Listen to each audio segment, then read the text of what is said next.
വചനജായ വചനജായ വചനജായ വചനജായ.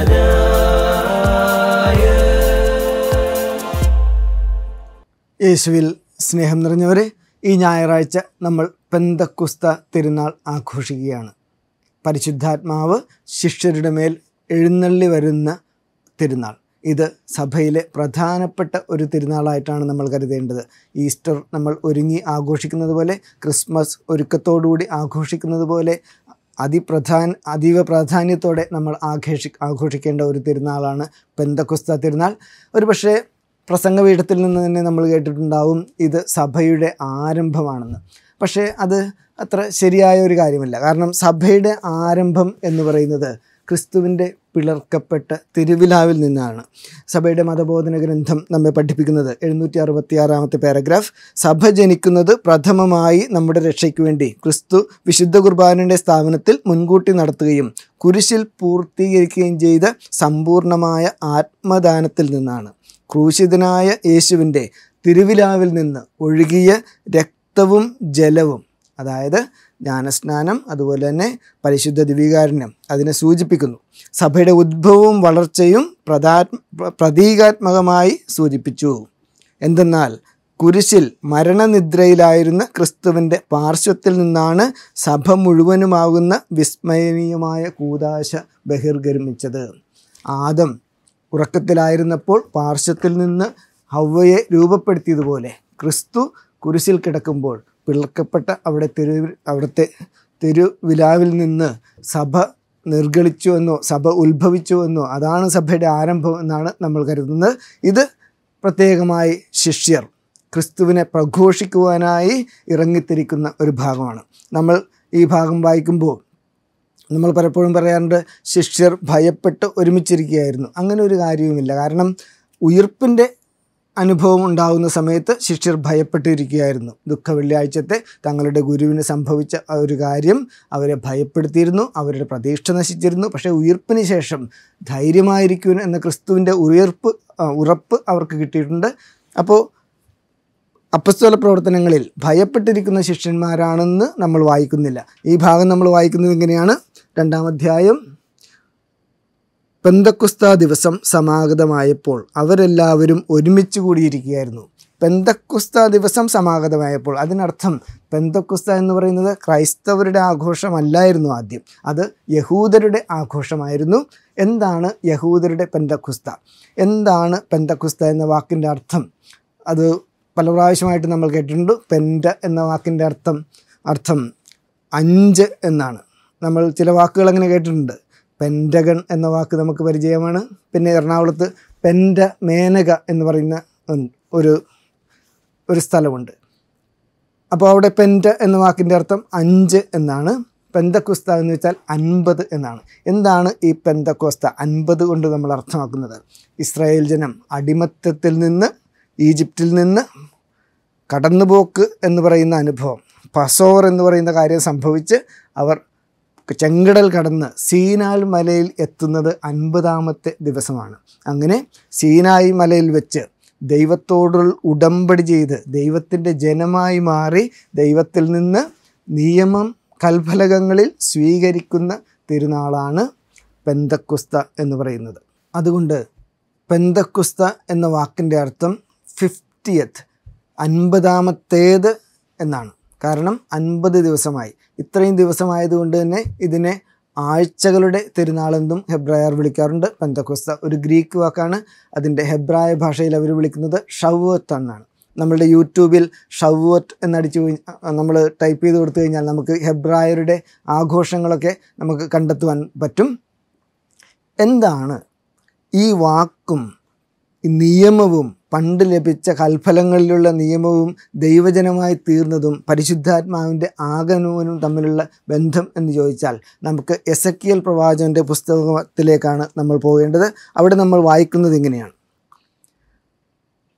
36-ാമത്തെ അധ്യായം, ഒരു പുതിയ ഹൃദയം നിങ്ങൾക്ക് ഞാൻ നൽകും, ഒരു പുതു ചൈതന്യം ഞാൻ നിങ്ങളിൽ നിക്ഷേപിക്കും, നിങ്ങളുടെ ശരീരത്തിൽ നിന്ന് ശിലാഹൃദയം എടുത്തു മാറ്റി മാംസളമായ ഹൃദയം നിങ്ങൾക്ക് നൽകും.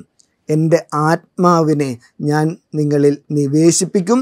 നിങ്ങൾ എൻ്റെ കൽപ്പനകൾ കാക്കുന്നവരും നിയമങ്ങൾ പാലിക്കുവാൻ ശ്രദ്ധയുള്ളവരുമായിരിക്കും. ഇതൊരു പ്രവചനമാണ്. ഈ പ്രവചനം പെന്തക്കോസ്ത തിരുനാളിൽ നിറവേറുന്നു എന്ന് നമുക്ക് കാണുവാൻ പറ്റും. കാരണം പരിശുദ്ധാത്മാവ് എന്ന് പറയുന്നത് ആരാണെന്നും പ്രവർത്തന രീതി എന്താണെന്നും ഈ ഭാഗത്തിൽ നിന്ന് നമുക്ക് വ്യക്തമാവും. കാരണം പഴയ നിയമത്തിൽ സീനായി മലയിൽ വെച്ച് സംഭവിച്ചത് എന്തെന്ന് ചോദിച്ചാൽ കൽഫലകത്തിൽ നിയമം നൽകി, പക്ഷെ അത് പാലിക്കാൻ പറ്റിയില്ല. അതുകൊണ്ട് പറയുകയാണ്, നിങ്ങളിൽ നിന്ന് ശിലാഹൃദയം ഞാൻ എടുത്തു മാറ്റും, എന്നിട്ട് മാംസളമായ ഒരു ഹൃദയം നൽകും, എൻ്റെ ആത്മാവിനെ ഞാൻ നിക്ഷേപിക്കും. അങ്ങനെ ആത്മാവിനെ നിക്ഷേപിച്ച് കഴിയുമ്പോൾ നമുക്ക് സംഭവിക്കുന്നത് എന്താണെന്ന് ചോദിച്ചാൽ നമ്മൾ ദൈവത്തിൻ്റെ കൽപ്പനകൾ പാലിക്കും. ഇതിൻ്റെ പൂർത്തീകരണം എന്നോണം പൗലോസ് അപ്പോസ്തലൻ എഴുതിയിരിക്കുന്നത് 2 കൊറിന്ത്യസ് 3-ാമത്തെ അധ്യായത്തിൽ ഇങ്ങനെയാണ്: മഷി കൊണ്ടല്ല, ജീവിക്കുന്ന ദൈവത്തിൻ്റെ ആത്മാവ് കൊണ്ട്, കൽപ്പലകളിലല്ല. കണ്ടോ, പണ്ട് കൽപ്പലകളിൽ എഴുതിയത് നിയമം നമുക്ക് പാലിക്കാൻ പറ്റിയില്ല. ഇപ്പോൾ എഴുതാൻ പോകുന്നത് എങ്ങനെയാണ്? മനുഷ്യരുടെ ഹൃദയഫലകങ്ങളിൽ. കൽപ്പലകൾ തള്ളിക്കളഞ്ഞ ശേഷം മനുഷ്യരുടെ ഹൃദയത്തിൽ ഞങ്ങളുടെ ശുശ്രൂഷ വഴി എഴുതപ്പെട്ട ക്രിസ്തുവിൻ്റെ ലിഖിതമാണ് നിങ്ങൾ. അപ്പോൾ ആത്മാവ് കൊണ്ട് എഴുതപ്പെട്ട ലിഖിതമാണ് നിങ്ങൾ. അപ്പോൾ പരിശുദ്ധാത്മാവ് കടന്നു വരുമ്പോൾ നമ്മൾ ദൈവത്തിൻ്റെ നിയമം പാലിക്കുന്നവരായി മാറും. പരിശുദ്ധാത്മാവെന്ന് വെച്ചാൽ നമ്മുടെ ഉള്ളിൽ എഴുതിയ നിയമമായി പ്രവർത്തിക്കും എന്നതാണ്.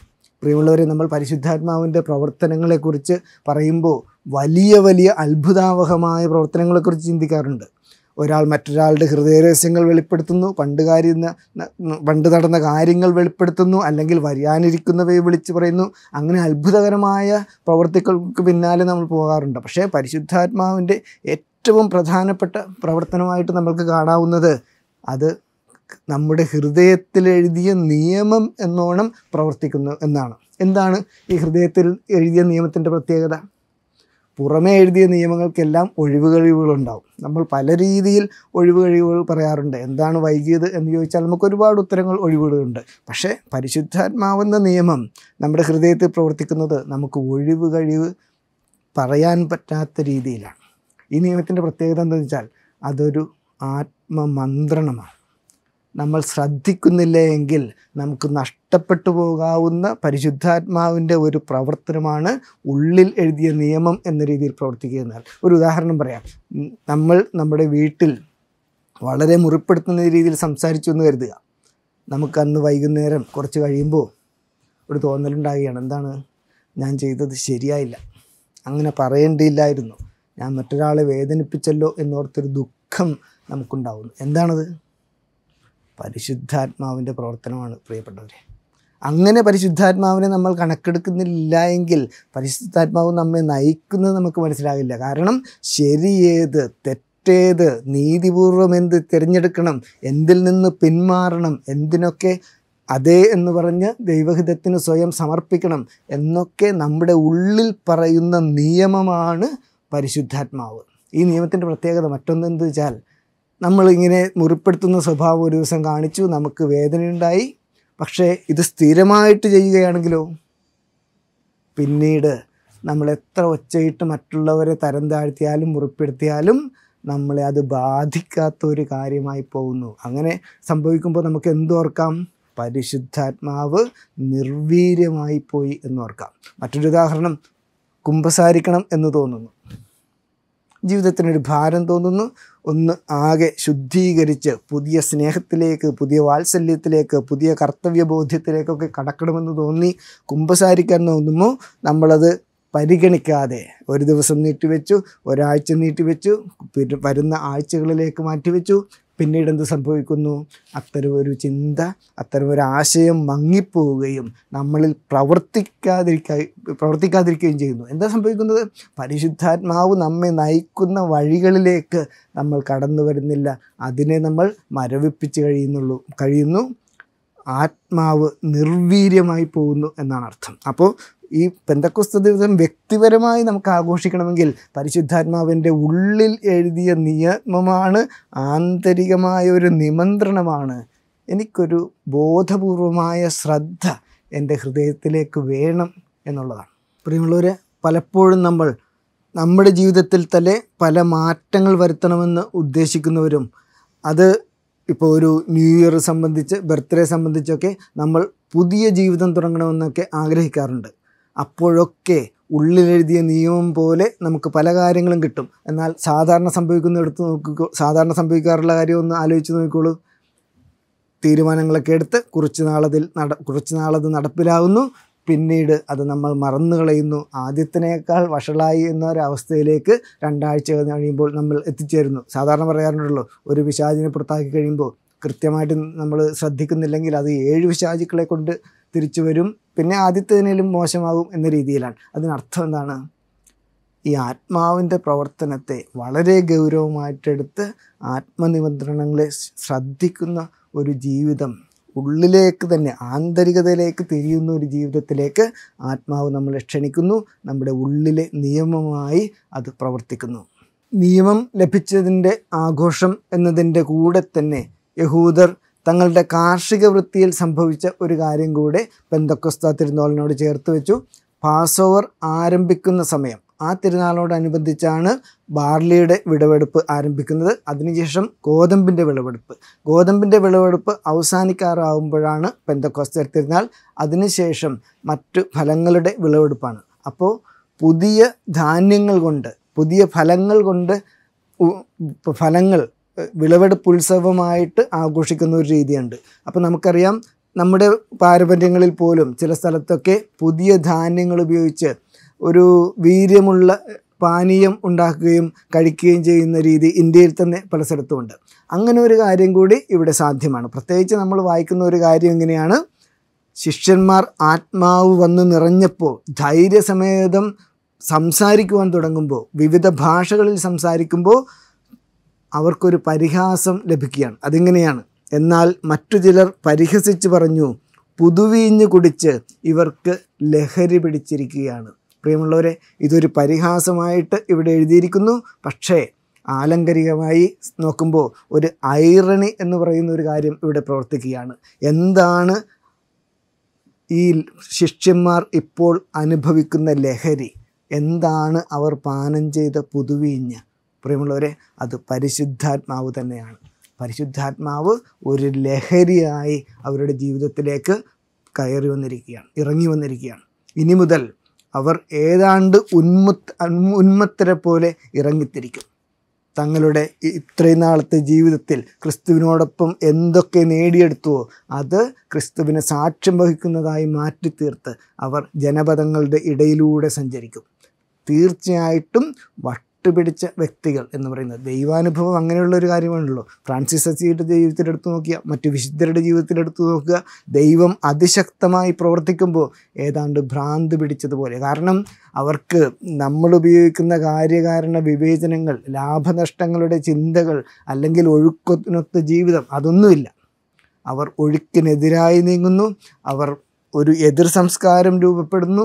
പല കാര്യങ്ങളിലും അവർ എഫിഷ്യൻ്റ് അല്ലെന്ന് തോന്നുന്നു. കാരണം അവർ സ്നേഹത്തിനും ദൈവത്തിൻ്റെ ഹിതത്തിനും വഴങ്ങി സ്വയം മുന്നോട്ട് പോകുന്ന, ദൈവത്താൽ ലഹരി പിടിച്ച വ്യക്തികളായി മാറിത്തീരുന്നു. അങ്ങനെ ശിഷ്യന്മാർ പരിശുദ്ധാത്മാവിനെ പാനം ചെയ്ത് ഉന്മത്തരായി എന്ന് പറയാം. നടക്കുന്നത് ഒരു പെന്തക്കോസ്ത പാർട്ടിയാണ്. Party sponsored by Holy Spirit. ഈ ഒരു അനുഭവം ശിഷ്യർ ഇങ്ങനെയാണ് അനുഭവിച്ചത്: കൊടുങ്കാറ്റടിക്കുന്നത് പോലെയുള്ള ഒരു ശബ്ദം ആകാശത്തു നിന്നുണ്ടായി. അവർ അത് സമ്മേളിച്ചിരുന്ന വീട് മുഴുവൻ നിറഞ്ഞു. അഗ്നിജ്വാലകൾ പോലുള്ള നാവുകൾ തങ്ങളുടെ ഓരോരുത്തരുടെയും മേൽ വന്നു നിൽക്കുന്നതായി അവർ കണ്ടു. നോക്കൂ, അതിശക്തമായ ദൈവാനുഭവത്തെ വർണ്ണിച്ചിരിക്കുകയാണ്. അതായത് കൊടുങ്കാറ്റ് വന്നു എന്നല്ല, അഗ്നിജ്വാല വന്നു എന്നല്ല, കൊടുങ്കാറ്റ് പോലുള്ള ഒരു ശബ്ദം ആകാശത്തു നിന്നുണ്ടായി. അതിശക്തമായ പ്രവർത്തനമാണ്. അഗ്നിജ്വാല വന്നു എന്നല്ല, അഗ്നിജ്വാലകൾ പോലുള്ള നാവുകൾ. അതായത് ആത്മാവ് വന്നിറങ്ങിയപ്പോൾ കൊടുങ്കാറ്റിൻ്റെ അനുഭവം എന്താണോ, തലയ്ക്ക് തീ പിടിക്കുന്നതിൻ്റെ അനുഭവം എന്താണോ, അത് ശിഷ്യർക്കുണ്ടായി എന്നാണ് പറയുന്നത്.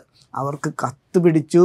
അവരുടെ അനുഭവത്തിൽ കൊടുങ്കാറ്റ് പോലെ വന്ന് അവരെ ചൂഴ്ന്നു നിൽക്കുന്നതെല്ലാം തകർത്ത് അവരെ അവരുടെ ഇഷ്ടത്തിന് വിടാതെ സ്വന്തം ഇഷ്ടത്തിന് കീഴ്പ്പെടുത്തി എന്ന് പറയാവുന്ന വിധം പരിശുദ്ധാത്മാവ് പ്രവർത്തിക്കുന്നു. നമ്മൾ പൊതുവേ ബാധ എന്നൊക്കെ പറയാറുണ്ടല്ലോ, ഭൂതാവേശം എന്നൊക്കെ പറയാറുണ്ടല്ലോ. എന്താണ് സംഭവിക്കുന്നത്? ഒരു വ്യക്തിയുടെ സ്വകീയമായ ഇച്ഛയ്ക്ക് ഉപരിയായി പരകീയമായ ഒരു ശക്തി വന്ന് അയാളെ കീഴ്പ്പെടുത്തി അയാളെ പ്രവർത്തിക്കുന്നു എന്ന് പറയുന്നത് പോലെ അതിശക്തമായ ആത്മാവിൻ്റെ പ്രവർത്തനം ശിഷ്യരിലേക്ക് ഇറങ്ങി വരികയാണ്. ഇത് ക്രിസ്തു അവരോട് പ്രവചിച്ചിട്ടുള്ള ഒരു കാര്യമാണ്. നിങ്ങൾ ജെറുസലേം വിട്ടുപോകരുത്, ഉന്നതങ്ങളിൽ നിന്ന് ശക്തി വരുന്നതുവരെ എന്ന് പറഞ്ഞു. ആ ശക്തി ഇപ്പോൾ അവരെ കീഴടക്കിയാണ്, അവരെ ബാധിച്ചിരിക്കുകയാണ്, അവരെ ആവേശിച്ചിരിക്കുകയാണ്. ഇനി പരിശുദ്ധാത്മാവായിരിക്കും അവരെ നയിക്കുന്നത്. നമ്മൾ ക്രിസ്തുവിനെ കുറിച്ച് പറയാറുണ്ടല്ലോ, ഇമ്മാനുവൽ. ഈ ലോകത്ത് അവരോടൊപ്പം ശിഷ്യരോടൊപ്പം നീങ്ങുന്നവൻ. ഇനി മുതൽ ക്രിസ്തുവില്ല. അപ്പോൾ ഇമ്മാനുവൽ, ഗോഡ് വിത്ത് അസ് എന്നാണെങ്കിൽ ഇപ്പോൾ അവർക്ക് പരിശുദ്ധാത്മാവാണ്, ദ ഗോഡ് ബിഫോർ അസ്. ഇനി ഈ ശിഷ്യരെ മുന്നോട്ട് നയിക്കാൻ പോകുന്നത് ഈ ആത്മാവാണ്, മുന്നേ നയിക്കാൻ പോകുന്നത്. അപ്പസ്തോല പ്രവർത്തനങ്ങളിൽ നിന്ന് ഈ പുസ്തകത്തിന് നമ്മൾ എങ്ങനെയാണോ ടൈറ്റിലിടുന്നത് അതുപോലെ തന്നെ ആത്മാവിൻ്റെ പ്രവർത്തനങ്ങൾ എന്ന് നമുക്ക് ഈ പുസ്തകത്തെ വിളിക്കാവുന്നതാണ്. ഈ ആത്മാവാണ് ഇനി ശിഷ്യരെ നയിച്ച് മുന്നോട്ട് കൊണ്ടുപോകുന്നത്. അഗ്നിജ്വാല എന്ന പ്രതീകവും കൊടുങ്കാറ്റ് എന്ന പ്രതീകവും നമ്മളും ഒന്ന് മനസ്സിരുത്തി ധ്യാനിക്കേണ്ട കാര്യങ്ങളാണ്. കാരണം ദൈവാനുഭവം ഒരു ചെറിയ അനുഭവമായി വന്നാൽ നമുക്കൊന്നും വരാൻ പോകുന്നില്ല. നമ്മൾ ജീവിതത്തിൽ കൊണ്ടുവരാൻ ആഗ്രഹിക്കുന്ന ഒരു മാറ്റം സംഭവിക്കണമെങ്കിൽ ചെറിയ അനുഭവങ്ങളൊന്നും നമുക്ക് പോരാ. നമ്മൾ പാട്ടിൽ പാടാറുണ്ടല്ലോ പരിശുദ്ധാത്മാവിനെ കുറിച്ച്, മുട്ടോളമല്ല, മുട്ടോളം വെള്ളം ഒഴുകിയിട്ട് എന്തിനാണ്, ഞാൻ വേര് പിടിച്ചടുത്ത് അവിടെ തന്നെ നിന്ന് കളയും. അരയോളം പോരാ, അരയൊപ്പമുള്ള വെള്ളം വന്നാലും എനിക്ക് കാര്യമായ മാറ്റങ്ങളൊന്നും ഉണ്ടാകാൻ പോകില്ല. അതുകൊണ്ട് വലിയൊരു ജീവനദി ഒഴുകുവാൻ എനിക്ക് പിന്മഴ എന്ന് പറയുന്ന വീണ്ടും ആത്മാവിൻ്റെ അനുഭവം നൽകണമെന്നാണ് നമ്മൾ ആ ഗാനത്തിൽ പ്രാർത്ഥിക്കുന്നത്. ശക്തമായ ഈ ആത്മാഭിഷേകത്തോടെ ശിഷ്യർ പല ഭാഷകളിൽ സംസാരിക്കുന്നതാണ് ഇനി നമ്മൾ വായിക്കുന്നത്. ഇവിടെ 2 അത്ഭുതങ്ങൾ നടക്കുന്നു. ഒന്ന്, ശിഷ്യർ അവരുടെ താന്താങ്ങളുടെ ഭാഷയിൽ സംസാരിക്കുമ്പോൾ മറ്റുള്ളവർ അത് അവരുടെ ഭാഷയിൽ കേൾക്കുന്നു എന്നുള്ളതാണ്. അത് കേൾവിയുടെ ഒരു അത്ഭുതമാണ്. അതോടൊപ്പം തന്നെ ശിഷ്യർ മറ്റു ഭാഷകളിൽ സംസാരിക്കുന്നു. അങ്ങനെ 2 അത്ഭുതങ്ങളാണ് ഈ ഒരു അവസരത്തിൽ പരിശുദ്ധാത്മാവിൻ്റെ വരവോടുകൂടി സംഭവിക്കുന്നത്. ഇവിടെ ഒരുപാട് രാജ്യങ്ങളുടെ പേര് എടുത്തു പറഞ്ഞിട്ടുണ്ട്. പല രാജ്യങ്ങളിൽ നിന്ന് വന്നവർ. നമ്മൾ 1-ാമത്തെ വായനയിൽ അത് കേൾക്കും. എന്താണ് ഇവിടെ ഈ ഭാഗത്ത് വിവക്ഷിക്കുന്നതെന്ന് ചോദിച്ചാൽ, പഴയ നിയമകാലത്ത് ബാബേൽ എന്നൊരു സംഭവം ഉണ്ടായി. ജനങ്ങൾ പരസ്പരം മനസ്സിലാകാതെ തങ്ങളുടെ ഭാഷ വിച്ഛേദിക്കപ്പെട്ട് അവർ പരസ്പരം അകലുകയാണ് ചെയ്യുന്നത്.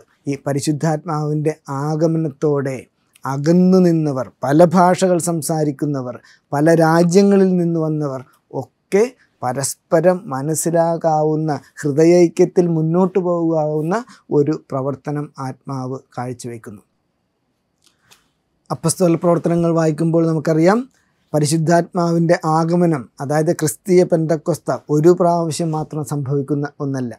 ഈ ആദ്യത്തെ പെന്തക്കോസ്ത ശിഷ്യർക്ക് ലഭിക്കുന്ന ഒന്നാണ്, യഹൂദർക്ക് ലഭിക്കുന്ന ഒന്നാണെങ്കിൽ ഇതിന് ശേഷം സംഭവിക്കുന്നത് സമരിറ്റൻ പെന്തക്കോസ്താണ്. അതിനുശേഷം പരിശുദ്ധാത്മാവ് വരുന്നത് വിജാതീയരിലേക്കാണ്.